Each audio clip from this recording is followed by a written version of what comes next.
ስጦታ ነው። ማን ይላከው? እንጃ በሬ ነው። አምጫ እንክፈተው።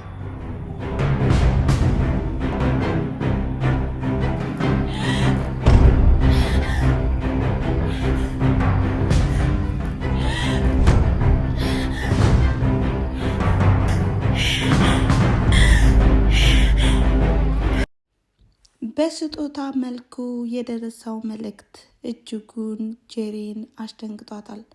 በደስታዋና እንዲሁም ዛሬ ልዩ ቀን ነው በማለትም ቆማ የተናገረችለት ደስታዋ በደቂቃዎችና እንዲሁም ሳይውል ሳያድርም ጠልዞባታል። ይህንም የተመለከቱ ታዳሚዎችም በግርምት ነበረ ሲመለከቷትና እንዲሁም ሲያዋት የነበሩት። አሁን ላይ አምነንም ቢሆን ግራ ተጋብቷል። ምንድን ነው እንዴት ነው በማለትም ሁላቸውም አፍጥጠው ነበረ ሲያዋትና ሲመለከቷት የነበሩት። ሰላም ጤና ይስጥልን ውድና የተከበራችሁ ቻናል ተከታታዮች እንደምን አላችሁ? ዛሬም በተወዳጁና እንዲሁም በአስደማሚው በድር ድራማ መጥተናል። እናንተም እንደተለመደው ላይክ፣ ሼር፣ ኮሜንት እያደረጋችሁ አበረታቱኝ። ስለምታበረታቱኝም ደግሞ እጅግ አድርጌ ከልብ አመሰግናለሁ። ታዲያ ዛሬ እንግዲህ በዛሬው ዕለት ቀለበቱን አሰረልኝ። ይሄ ነገር እውን ነው አይደለ? ህልም አይደለም በማለትም አምነንም በተደጋጋሚ ጠይቀውም ነበረ። አምነንም አዎ እውን ነው፣ እነዛ ህልም የመሰሉ ጊዜያቶች አልፈዋል። ዛሬ እንግዲህ ለሚስትነት መርጬሻለሁ በማለትም ቃል ገብቶላትም ነበረ። ነገር ግን ውስጡ ሌላ ነው። ውስጡ የተመኛትና እንዲሁም ከልቡ ያለችው ብሌን ናት። ብሌንም ቢሆን በግርምትና እንዲሁም በብሽቀት ነበረ ስታየውና ስትመለከተው የነበረው። ቀለበቱ መታሰሩ ለጊዜው ደስታ ቢሰጠውም አይኑን ከብሌን ላይ ማንሳትና እንዲሁም አለመመልከትም አልቻለም። ታዲያ ከብሌን አጠገብ የተቀመጠው የአምነን ጓደኛም ለብሌን ብዙ ጨዋታችን እያጫወታትም በሚገኝበት ሰዓትም አምነንም በቅናትና እንዲሁም በድብርት ነበረ ሲመለከታት የነበረ። ይህንም አስመልክተው ሜርስም ቢሆን የደስታው ተካፋይ ነኝ፣ ደግሞም ሳልሞት የወንድሜን ልጅ ደስታ ስላየውም እጅግ በጣም ደስተኛ ነኝ በማለትም የሽንገላን ቃላትን በመጠቀም ቀባባቻቸው። ታዲያ ወይዘሮ ሰማንም ቢሆን ልጄ እንደዚህ ሆነ ስላየሁና እንዲሁም ለወግ ለማዕረግ ልትበቃልኝ ስለሆነ በጣም ደስ ብሎኛል፣ ብሞትም አይቆጨኝም በማለት በደስታም እየተናገረች ነበረ። ታዲያ ይህንም የተመለከተችው ሜርሲም ቢሆን አንቺ እኮ አትመችም፣ ሁለት ነፍስ ነው ያለሽ እያለችም እያፌዘችባትም ነበረ። ታዲያ ሜርሲም ቢሆን በሰማን ላይ እንግዲህ በጣም ጥላቻና እንዲሁም በቀል የያዘችባት ትመስላለች። ነገር ግን በአሁኑ ሰዓትም ሲፈንም ቢሆን ቀረብ እያለችም እንግዲህ ምን አይነት ነገር እንደፈለገችና ከወይዘሮ ሰማን አንዳች ነገር የፈለገችው ነገር አለ። ይሄ ነገር ምንድን ነው?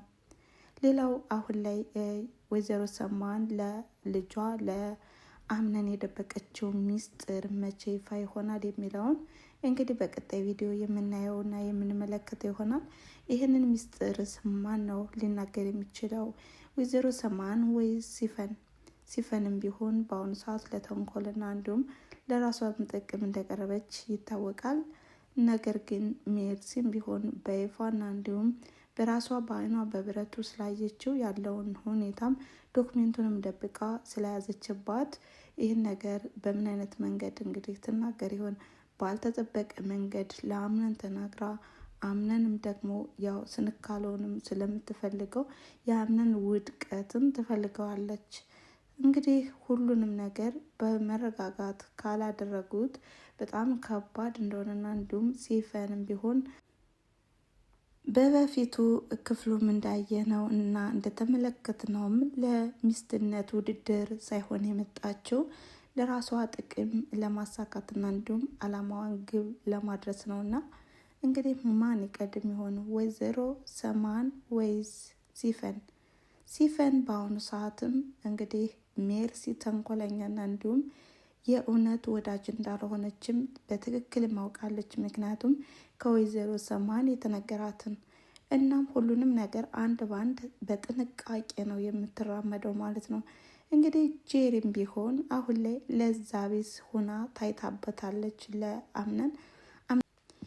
ምክንያቱም ጓደኛውም ቢሆን እንዴትስ ቀለበትን ያህል ነገር አስበህ ሰው ሳይኖርና እንዲሁም ሳትዘጋጅበት ለምንድን ነው እንደዚህ በአጭር ቀን ቶሎ ቶሎ ብለህ ልታደርገው የወሰንከው? በማለትም ለክብሩም እንደሚጨነቅና እንዲሁም ክብርህስ በማለትም ይህን ነገርም በተደጋጋሚ አቅርቦለትም ነበረ።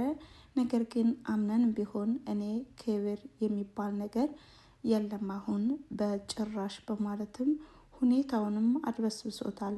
ይህንን ማለት የፈለገው ከምን ጋር አያይዞ ነው?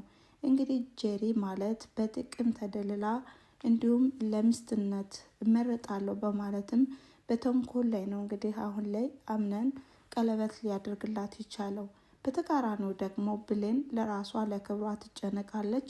አለባበሷም ቢሆን በጣም ደስ የሚልና እንዲሁም ስነስርዓት ያላት ሴትም ስለሆነች እንግዲህ አምነን ልቡ ገዝቶታል። ነገር ግን አምነን ተሳስቷል። ከዚህ ላይ ያው በመጠጥ አገፋፍታ አብረው እንድትተኛ አድርገዋለች። ታዲያ አምነንም ቢሆን ወዲያውኑ ምንም ነገር አላለም። ውስጡ ቂምና በቀል የያዘባት ይመስላል። ይሄ በቀል ምን ይሰራል ማለት ከዛው ላይ ለምን እንዴትስ ምን ታደርጊያለሽ?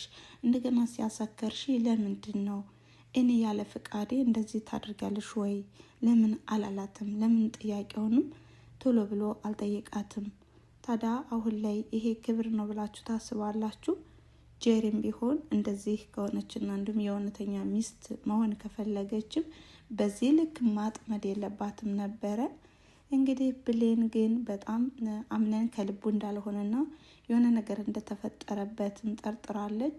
ወይዘሮ ዛራም ቢሆን ቀለበቱን እንዲያዘገየውና እንዲሁም ማሰር እንደሌለበትም ያው ተናግራና እንዲሁም መክረውም ነበረ። አምነንም ሀሳቧንና እንዲሁም ምክሯንም አልተቀበለውም። እንደውም ይባስ ብሎ እቃዋን ሸካክፋ ከዚህ ቤት መውጣት እንዳለባት ነበረ የተናገረው። ታዲያ ወይዘሮ ዛራም ቢሆን ብሌንን ስለምትወዳትና እንዲሁም ደግሞ ስለምታሳዝናትም ሁሉንም ነገር በቃ በፈገግታና እንዲሁም ከፕሮግራሙም ቢሆን አንቺ እንዳላጠፋሽና እንዲሁም ደግሞ አሸናፊ ሆነሽ መታየት አለብሽ በማለት ነው የመከረቻት። እንግዲህ ከፕሮግራሙም ቢሆን አሸብርቃ ደምቃ እየጨፈረችና እየደነሰችም ነበረ። በዚህ ሰዓት ታዲያ አምነን በቅናት ክንፍ ብሎ ሊሄድ ነበረ። እንደውም ከቀለበት ካሰረላት ሚስቱ ይልቅ አይኑ የት ነበረ? ከብሌን ነበር። እና በቀጣይ በምን አይነት መንገድ ሲመጥ ይሆን? ጄሪም ቢሆን እንግዲህ ምንም ቢዘገይ አህያ ለጅብ ነሽ ትላለች ብሌን። ይሄ ነገር ታይቷት ነው ማለት ነው በማለትም ለራሷም እየተረተችም ነበረ። እንግዲህ በራሷም ስትመጻደቅም ነበረ። ታዲያ ትክክለኛ ውሳኔ አልወሰንም። አምነን ራሱን ስሜቱንም አላዳመጠም። በልህ ነው ማለት ነው ቀለበቱን ያሰረላት። እንዲሁም ደግሞ ለታማሚዋ ለእናቱ ነው ብዬ አስባለሁ፣ እንደኔ ግምትና እንደኔ አስተያየት። እናንተስ ምን ታስባላችሁ? በኮሜንት መስጫ ላይ አስቀምጡ እያልኩኝ ለዛሬ የነበረን ቪዲዮ ይህን ይመስል ነበረ። ስላዳመጣችሁኝና አብራችሁ ስለቆያችሁ ከልብ አመሰግናለሁ በማለት በቀጣይ ቪዲዮ እስከምንገናኝ ድረስ በያላችሁበት ሰላማችሁ ይብዛልኝ እያልኩኝ መልካም ጊዜ መልካም ቆይታ። ቻው።